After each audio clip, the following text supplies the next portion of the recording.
আসসালামু আলাইকুম রহমতুল্লাহি ওয়া বারাকাতুহু।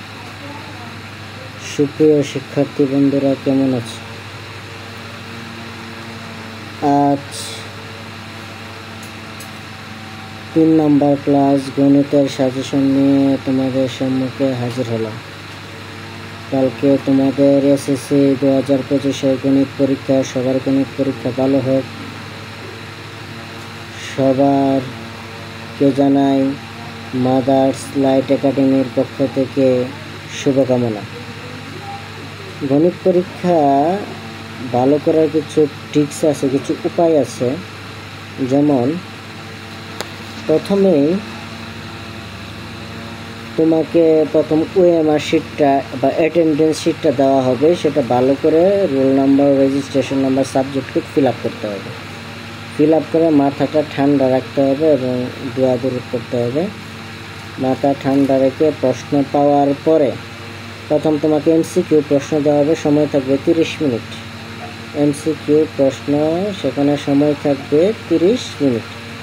এক একটা প্রশ্নের অঙ্কের জন্য সর্বোচ্চ সময় তাহলে 1 মিনিট করে, এর মাঝখান থেকে 1 মিনিট করে, এর মাঝখান থেকে কিছু প্রশ্ন আসবে সংজ্ঞা আকারে, কিছু জ্যামিতি যেগুলো সোজা, এগুলো 1 মিনিটও লাগে না।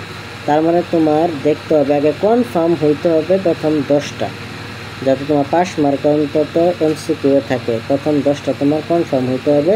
যেমন সংজ্ঞা আসতে পারে, সংজ্ঞা আসার পরে তোমার আসতে পারে বিভিন্ন জ্যামিতিক কোণ, ট্রাপিজিয়াম, রম্বস, এরপর পরিসংখ্যান, মধ্যক, প্রচুরক কিংবা সেট ফাংশন, মান নির্ণয়, কিছু সোজা সোজা আসবে। মিনিমাম বলা হয় 10 থেকে 12টা সোজা আছে, আর 8-10টা আছে কঠিন সবচেয়ে। তো 10-12টা যেটা সোজা আসে সেটা দিয়ে তোমার পাস মার্ক কিন্তু তুলে নিতে হবে। নেওয়ার পর তোমার কঠিনগুলোতে যেতে হবে, যেগুলোতে একটু সময় লাগে। এরপর সময় যখন লাগবে তুমি করবা, তারপর আস্তে আস্তে দাগাবা, কঠিনের দিকে যাবা। চেষ্টা করবো অতি সূত্রগুলো মনে রাখার জন্য। সূত্রগুলো মনে রাখলে অতি অল্প সময়ে তোমার মাথায় এটা ক্যাপচার করবে, তাহলে তুমি অতি সহজেই অঙ্কে একটা এমসিকিউ একটা ভালো মার্ক পাবা। আর যেটা কাছাকাছি, যেগুলো 2টার আনসার অনেক সময় দেওয়া থাকে, সেগুলো একটাই বৃত্ত ভরাট করবে, 2টা বৃত্ত ভরাট করলে ভুল হয়ে যাবে। এটা হচ্ছে। আর 2 নম্বরটা হচ্ছে সিকিউ অর্থাৎ সৃজনশীল প্রশ্ন। তুমি আগে চেষ্টা করবে 3টা ক, খ, গ কোনটা পারো সেটা আগে কনফার্ম হইয়া আগে 3টার আনসার করে নিতে হবে। 3টার আনসার যদি তুমি করে নেও তাহলে তোমার এটা সবচেয়ে বেশি ভালো হবে, কারণ তো তোমার পাস মার্কটা আগে শিওর হয়ে নিবা। যেহেতু 23 থেকে 25-এ পাস, তা তুমি আগে পাস মার্ক অন্তত যাতে ক, খ, গ 3টাই যেন কনফার্ম হয়, এরকম 3টা সৃজনশীল আগে দিয়ে নিবা। আর বিশেষ করে এখন আসে বীজগণিত থেকে সেট ফাংশনটা সোজা আসে, ধারাটা সোজা আসে।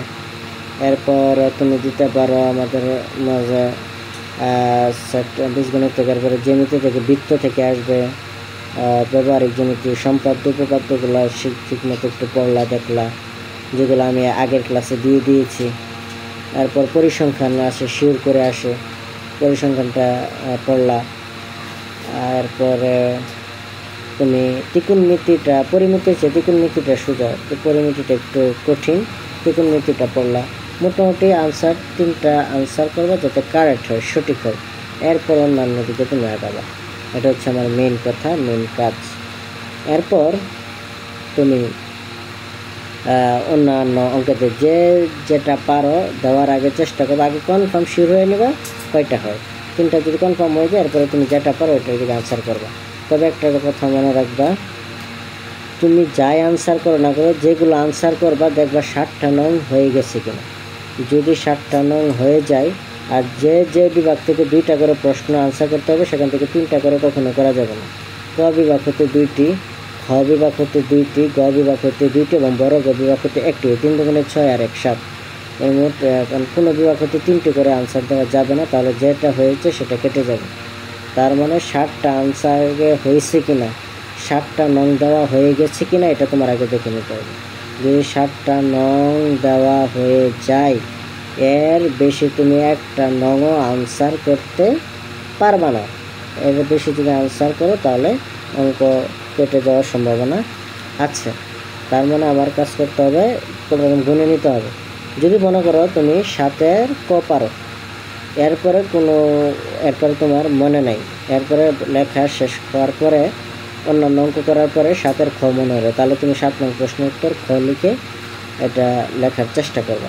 কিন্তু যদি 7 নং না লিখে 7 নংয়ের ভিতরে তোমার 7টি নং চলে গেছে, এখন তুমি 11 নং লিখবা, এটা করা যাবে না। কারণ 7টা নং তোমার যে কোনো একটা কেটে দিতে হবে এরপরে, কারণ 7টা নংয়ের বেশি কখনো আনসার করা যাবে না। একটা বিভাগ হতে 3টা আনসার করা যাবে না, আর পরিসংখ্যান থাকতে 2টা থাকবে, দুটোটাই আনসার করা যাবে না। তা পরিসংখ্যান হতে 1টি আনসার করতে হবে, আর ত্রিকোণমিতি পরিমিতি থাকবে 3টা, 2টা আনসার করতে হবে। আর খ বিভাগ থাকবে 3টা, 2টাই আনসার করতে হবে। ক বিভাগে থাকবে 2টা, 3টা, 2টা আনসার করতে হবে। অর্থাৎ 2টা আনসার করতে হবে, কিন্তু কোনো বিভাগে আমি 3টাই পারি যা দিলাম, এটা হবে না। সুতরাং এটা খেয়াল রাখবে সবচেয়ে বেশি পরিমাণ, আর মাথা ঠান্ডা রাখবা।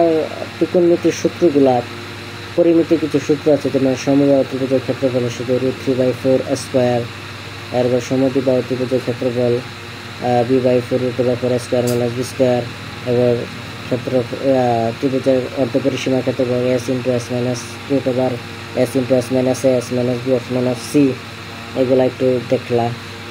এরপরে কি দেখলা, এরপর তুমি অন্যান্য আরও যে অধ্যায়গুলো আছে, পরিমিতি সূত্রগুলা, কোণের মানগুলা, এরপর অন্যান্য যে বিষয়গুলো আছে সেগুলা দেখলা। এরপর সেট ফাংশনের মধ্যে পূরক সেট, সসীম সেট, অসীম সেট, এরপরে ওই যে অন্যয়, রেঞ্জ, ডোমেন, এগুলা দেখলা। এগুলো দেখার পর ইনশাল্লাহ আমি আশা করি হয়ে যাবে। আর সবচেয়ে বড় কথা হচ্ছে, এগুলো যত তুমি করবা তত তুমি পারবা।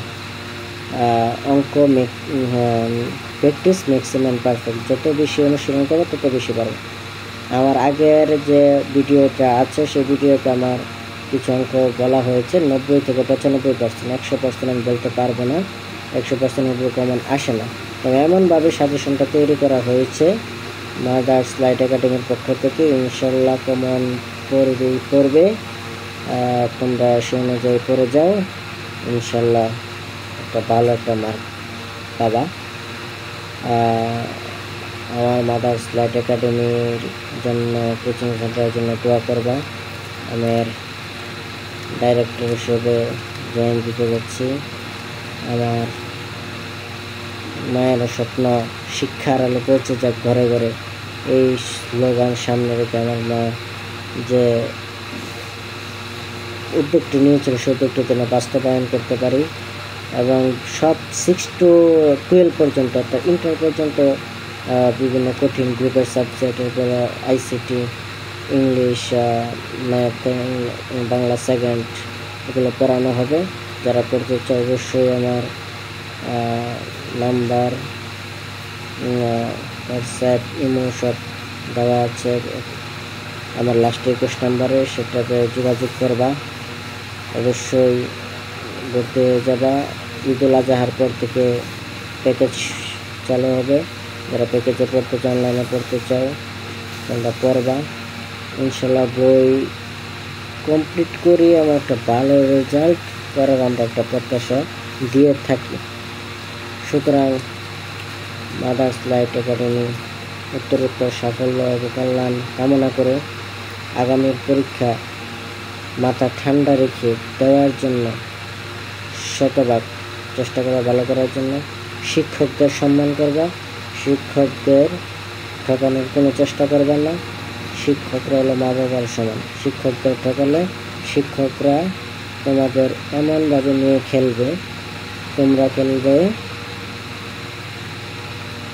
যদি খেলো মাঠে, উনি খেলবে ঘাটে ঘাটে, অর্থাৎ এমনভাবে তিনি তোমাকে ধরবেন, সেখান থেকে তুমি ছোটার চান্স পাবে না।